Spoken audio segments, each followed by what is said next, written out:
छत्तीसगढ़ के बालोद जिले में खेल एवं युवा कल्याण विभाग द्वारा आयोजित ग्रीष्मकालीन खेल प्रशिक्षण शिविर का शुभारंभ वीर नारायण सिंह इंडोर स्टेडियम बालोद में किया गया है। इस शिविर में शहीद वीर नारायण सिंह स्पोर्ट्स एकेडमी के 55 खिलाड़ी विभिन्न मार्शल आर्ट विधाओं में प्रशिक्षण प्राप्त कर रहे हैं।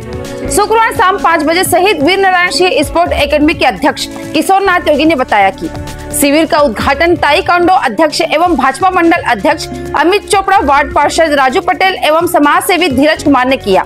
इस दौरान खिलाड़ियों को boxing, judo karate, king boxing, taekwondo और कलारी पट्टी जैसी विधाओं का प्रशिक्षण दिया जा रहा है। यह प्रशिक्षण छत्तीसगढ़ ओलंपिक संघ और खेल एवं युवा कल्याण विभाग द्वारा मान्यता प्राप्त है। इस अवसर पर एकेडमी के संरक्षक अजय यादव ने बताया कि इस शिविर का उद्देश्य युवाओं को खेल के प्रति प्रेरित करना और उनके शारीरिक एवं मानसिक विकास को प्रोत्साहित करना है।